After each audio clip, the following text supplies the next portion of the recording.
So, Body Bags from 1993, a horror anthology film directed. It's actually a TV horror anthology film. Funny enough, that I was able to see on Shudder. Directed officially by John Carpenter, but also featured a story written and directed by Toby Hooper.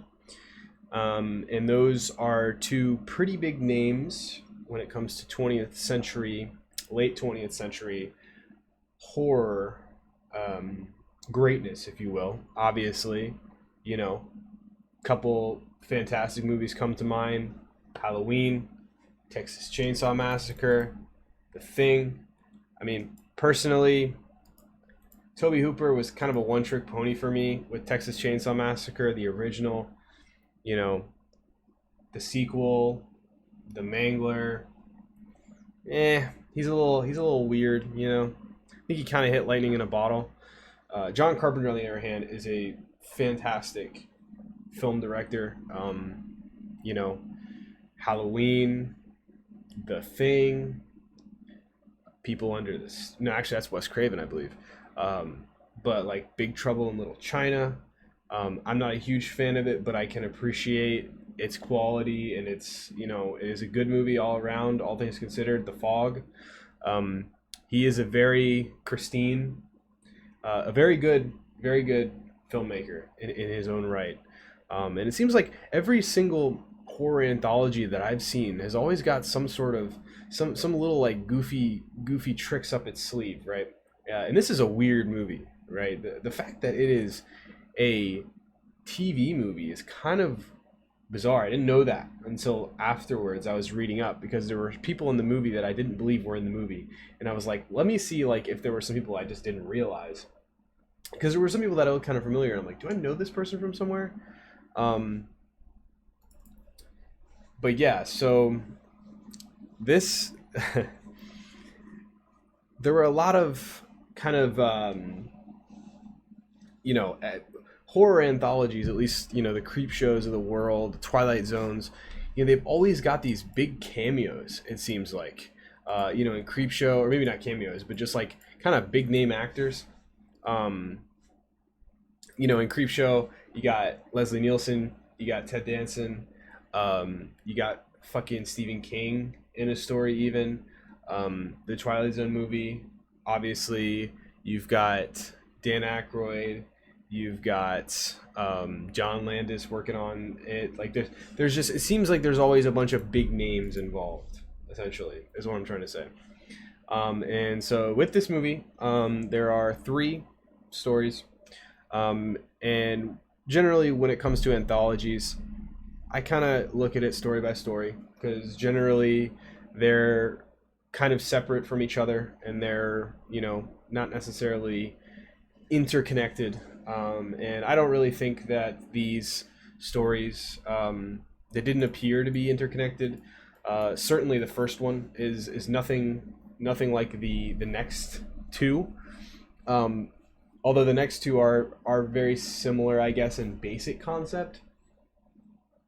But the first two, I believe, were directed by John Carpenter, and the third was directed by Toby Hooper.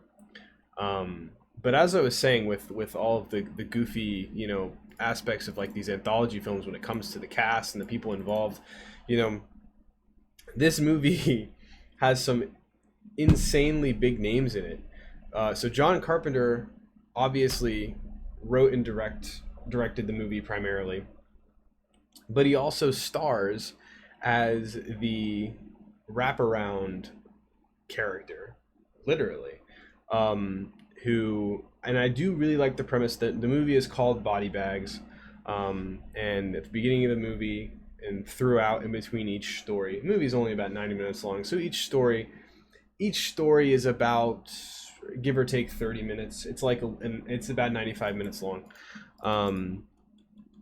And the beginning and then in between each stories, you're kind of introduced to John Carpenter, who is kind of this sick twisted, weird motherfucker who works in um, a morgue, and essentially, he's introducing these stories by opening up the body bags of corpses that were killed, right, in this story. A character that was killed, um, in the story, which I think is kind of clever. I kind of like that. At the end, there's kind of this weird little moment where Tom Arnold, a goofy name that you just wouldn't expect to be in this movie, um, and Toby Hooper himself make appearances as like morgue workers, um, who are normal. And it turns out, I guess, John Carpenter's body was a corpse the whole time. Kind of weird. I don't know. It's goofy. Now that I know it's a made-for-TV movie, had I watched, had I known that before watching this, I probably would not have. I'm kind of glad I went into this movie with no expectations other than, I knew that John Carpenter had his hands on this movie. And I feel like had I known, if I knew it was a TV movie, especially if I saw the cast as well, I definitely would have looked at this, and during my viewing experience, I think it would have been affected. And I'm kind of glad that I watched it, you know, straight up, just as this horror anthology directed by John Carpenter, on Shudder. So, because I mean, at face value, those are two things that I'm all for. But I've been rambling for about 7 minutes and I haven't even gotten into the stories.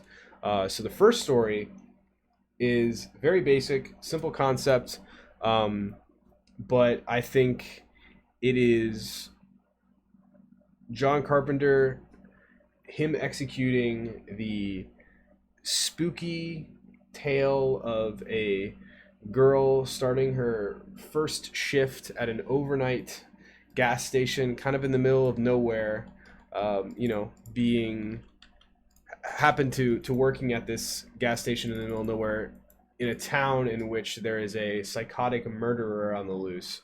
And it's a very simple story of she starts getting scared because not only is it her first night or first day on the job, so she's a little nervous, but also there's lots of, kind of things happening after she hears about the story on the radio. She gets a little paranoid, and it's very basic, right? You just think like she's by herself at night in kind of a secluded area, and there's a psycho killer on the loose. Very different than the other two stories I'll talk about in a minute, but I think it's executed extremely well. There are some admittedly good jump scares, and you're constantly introduced to different characters who stop in at the gas pump themselves, and they all have like their own different personalities, if you will, and they all kind of represent different things. There's a homeless man. There's kind of a I don't want to call him a bachelorette, but kind of a single guy that comes up who's a little bit of a charmer. Then you got a crazy couple that shows up, like who are just like partying, and like you just have a quite an array of a cast of characters, and I think they all kind of serve as like, not all of them are red herrings, but like, with the homeless guy, and also the first character who comes up, the man who he ends up forgetting his wallet, and he ends up coming back to save the day, which I thought was pretty cool. He thought, okay, maybe those are the guys that are could be the serial killer, psycho killer on the loose.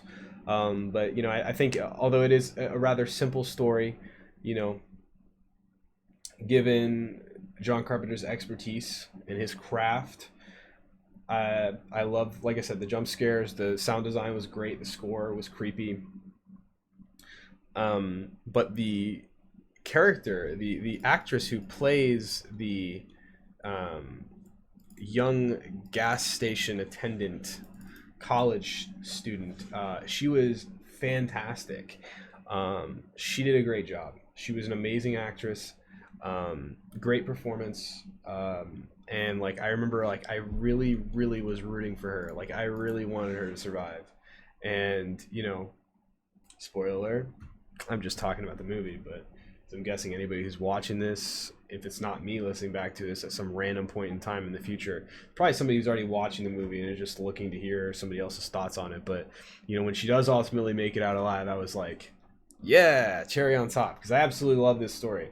But she did a fantastic job. A great performance. She was really pretty, really attractive, and I don't know. I think that this story, it was just like a perfect example of a simple, not very intricate kind of you know stereotypical run of the mill horror movie, psycho killer on the loose plot.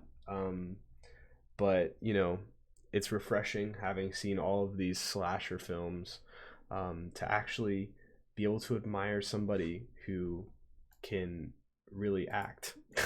Because there has just been, oh man, my brain has been rotted and fried from just some of the worst acting imaginable.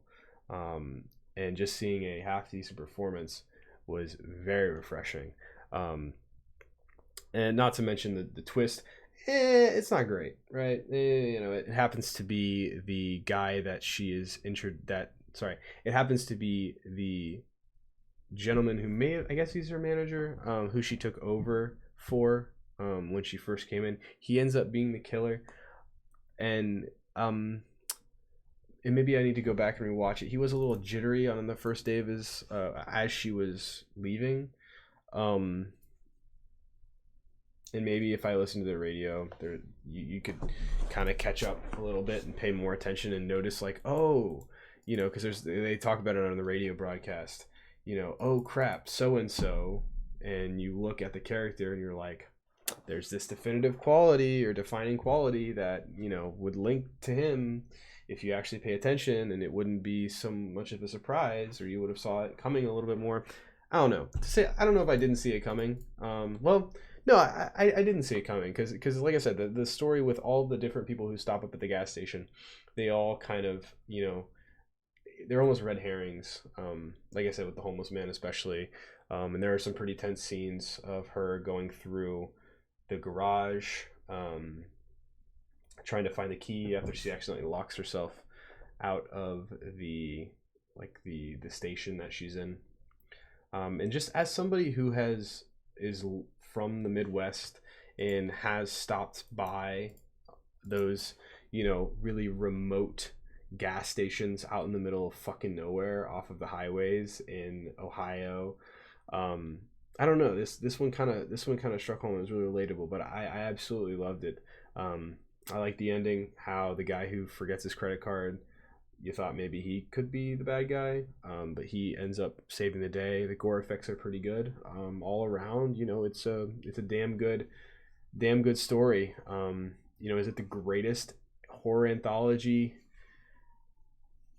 story ever? No, but I would say it's definitely top tier. And in my favorite. And transitioning to the next story, totally different. No psycho killers, nothing super malicious, with an asterisk. And basically, it is the story of a man who is struggling to come to grips with his male pattern baldness.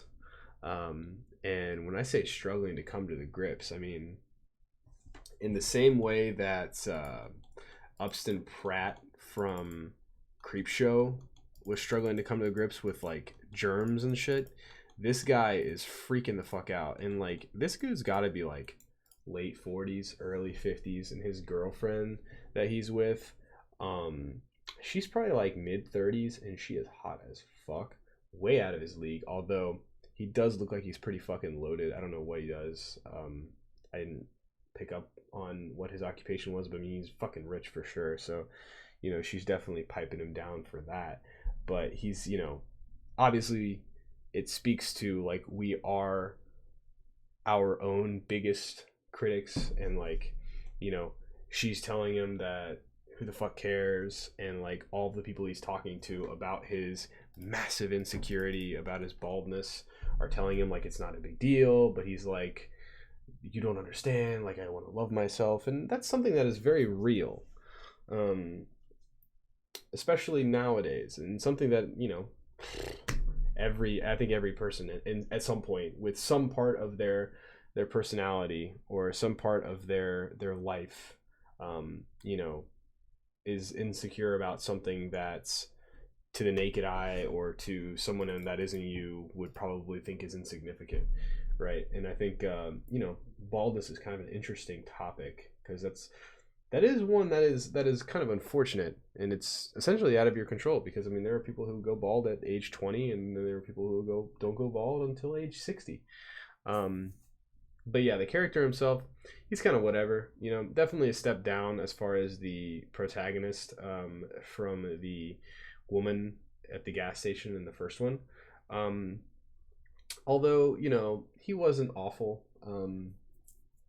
but he ends up discovering this new medical breakthrough in this hair transplant to get himself some ridiculously like cheesy Sebastian Bach type, like long, luscious brown locks.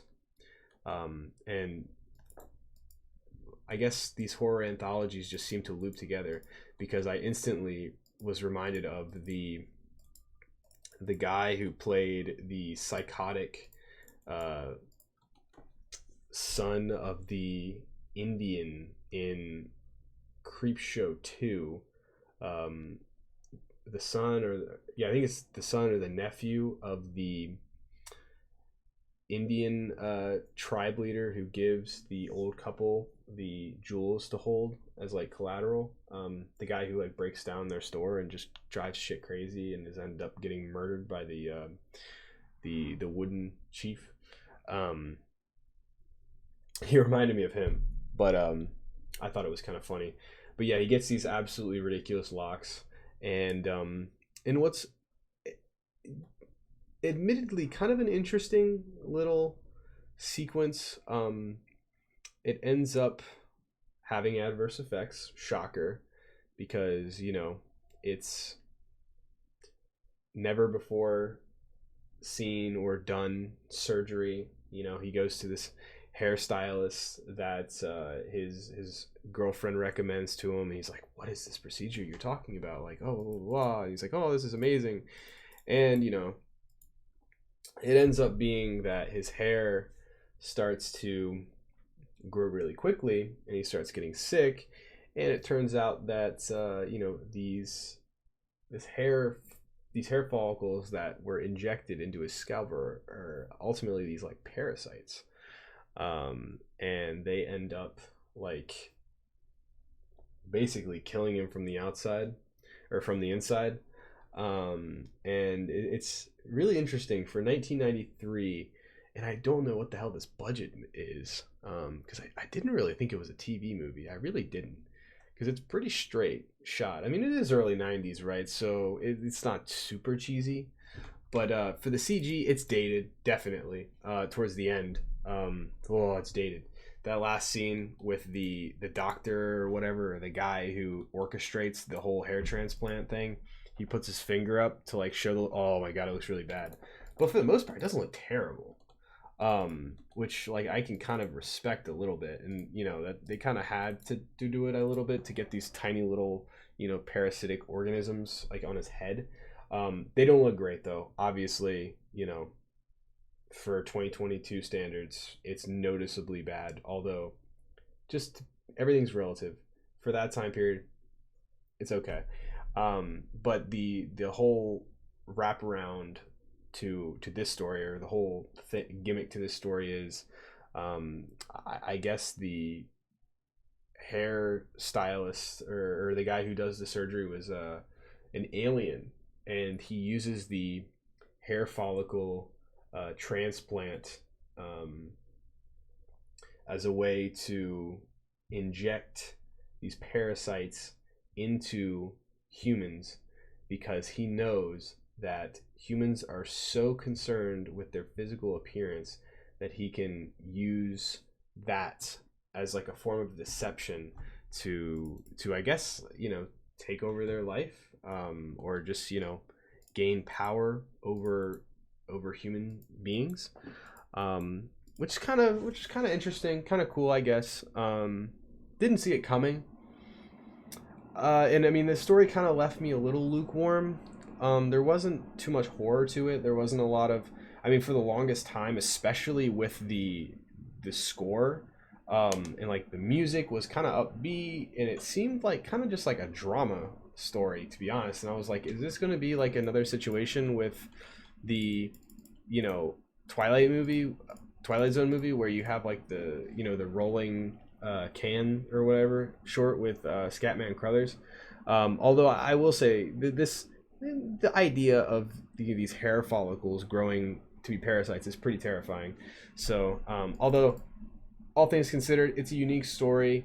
The effects are dated, but kind of admirable, and it is different. Not the biggest fan,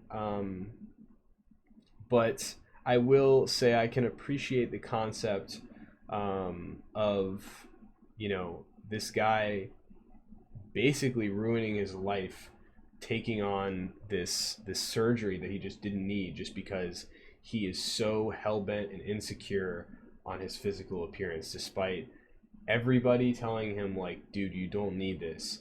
But he is just so stubborn that he is just can't live his life being bald.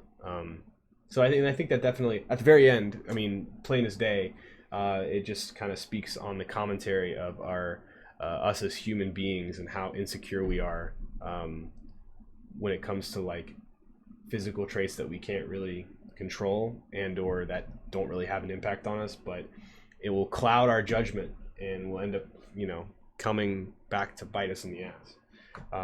So I like that. I do like that part. Overall, though, it's okay. It's not bad.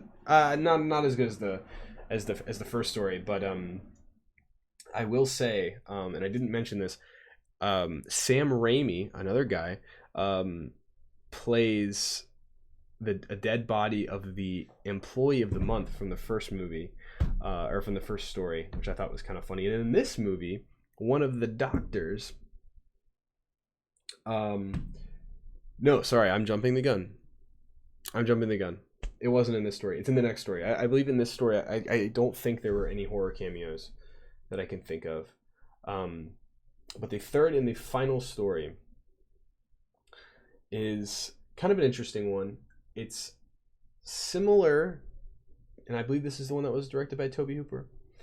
And it's the second one was nothing like the first one, although these last two are pretty similar because it is based around a aspiring minor league baseball player who's seemingly on a come up. He unfortunately gets into a car accident, and has a fucking like shard of glass from his windshield when he is trying to like get like music, I guess, like a cassette tape to put in his radio, and it's driving rainstorm. He gets a shard of glass. It's pretty fucking disgusting, shoved in his eye, and he has to basically get surgery done, and he loses his eye, and it's kind of sad. Although you really do get to, I don't know, I feel like in the first story I really cared for our main character. Second story, not so much. Third story, I feel like you want to, but there's not enough of a build up for me to really be as emotionally invested and or like rooting for this guy as much as I did in the as the woman from the first movie, because I mean it's set up to make you do so, because this is a guy who is a minor league baseball player who's about to get his big break. He's coming off a great game. He's driving home to be with his wife, who's going to surprise him by letting him know that she's pregnant, so he's going to be a father. And then he gets in this car accident, loses his eye, therefore is no longer able to play baseball professionally, and so like everything is lined up to make you want to be sympathetic, and you are, but not as much as I should have been. I was more concerned with the survival of our gas station attendant than I was um, this minor league baseball player named Brent, who, funny enough, was played by Mark Hamill of all people. And Roger Corman actually plays a doctor. And just like as I was saying, these last two are similar because there's a risky hair transplant surgery performed in the second story. And in the third story, there is a risky eye transplant surgery performed in the third story. Now, I will say, and was this of John Carpenter / Toby Hooper's doing? I'm sure it was. The second story, the guy wanted this to go down purely on his sense of vanity. This third guy, I guess in a way, but I mean, he got into a car accident. He lost his eye. He was a professional baseball player. Like, he wants to get his life back, as opposed to, oh, I don't want to be bald. I mean, this guy literally lost his eye, but he could have lived without it. But basically, he gets this eye transplant surgery, and it is one of those ones that's never been done before, and it's this really risky surgery, just like the hair transplant in the first one. And this is where the story kind of gets a little weird. He ends up finding out that the eye that they transplanted into him was his right eye, which is in biblical terms, I guess there's a correlation between your right eye holds all of your like experiences and all of your evil or something like that. I don't know. I know nothing about the Bible, but it goes over it briefly in the story. And essentially the right eye is what he lost, and he ended up getting a transplant from a psychopath who murdered a bunch of women. And so throughout the movie, the story, he begins to have like these kind of fucked up hallucinations, and he starts seeing and kind of becoming this character, John Randall, I believe was his name, who was the murderer. And it's kind of a slow degradation, and it is definitely unique story wise. Although I don't know, I just felt like it was kind of lacking. There's lots of bizarre hallucinations that he has. In particular when he's fucking his wife, and he has this hallucination that, holy shit, he should be killing this woman, because we find out that he has a thing for killing.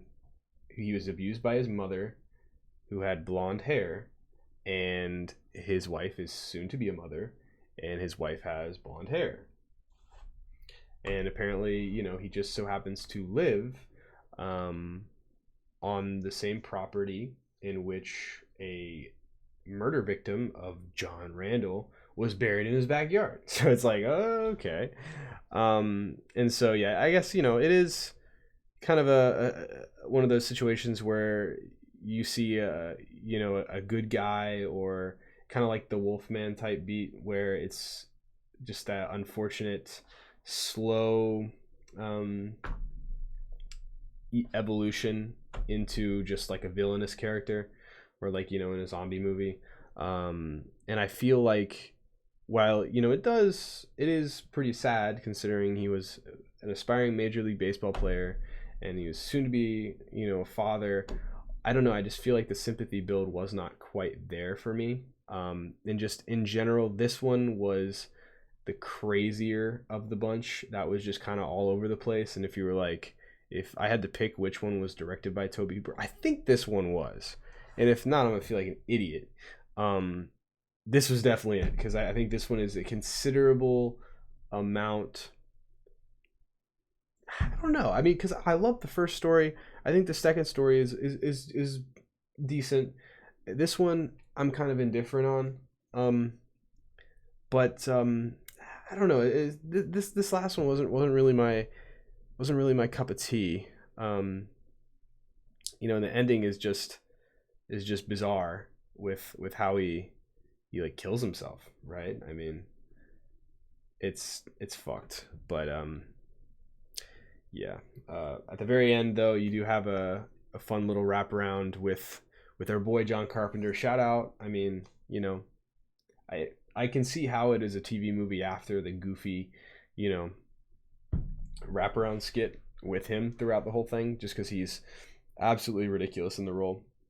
But yeah, Tom Arnold and Toby Hooper come in, as I said before, which is just so weird. Um, but yeah, all in all, I think it's not quite creep show level. I don't think, and I believe it suffers from not having a consistent quality throughout each of the stories. All three of the stories are pretty standalone. They're not really connected.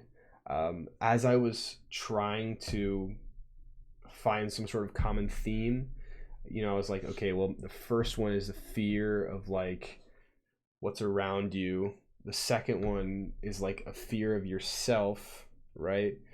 In your perception. And the third story is kind of the same thing, fear of like your hallucinations. I don't know. And maybe if I reread the plot a little bit or looked at some of what other people had to say, I can see, because I'm sure there is. Most anthologies, there are, overarching messages or themes that are played throughout the three stories. I mean, these three stories were, written in this movie as a trio for a reason, right? I mean, especially when you have people like this working on it. Also, I don't know if I mentioned or not, Wes Craven was also in the first story as like a homeless man, or not a homeless man, but like a creepy dude who you thought might have been the killer. Almost forgot about that. But yeah, I mean, the acting was pretty good, which was refreshing after all those god awful horror movies. Mark Hamill did a great job. The woman in the first story did a fantastic job. She was awesome. She's my favorite character for sure. She was pretty, you know, maybe not the smartest, but I don't know. I just really loved her character. The guy in the second movie who is, just can't come to grips with his hair loss. Eh, eh. But you got one great story and two kind of stories. As a whole, though, I still found it enjoyable. I don't think it's Creepshow level classic, but I think for a horror anthology film, John Carpenter definitely makes a quality film, makes some quality stories, and I think that there's definitely some stuff to enjoy here. I'm gonna I'm gonna give it a 3.5 out of 5. Yeah, I think it's pretty good. I feel like horror fans definitely should check it out. And honestly, with how the other two stories are not necessarily deadpan horror, I feel like this is something that kind of fiction fans and or maybe I might watch with somebody else to see how they feel. Um, but yeah, it's pretty good. It's not bad. It's pretty good. I liked it.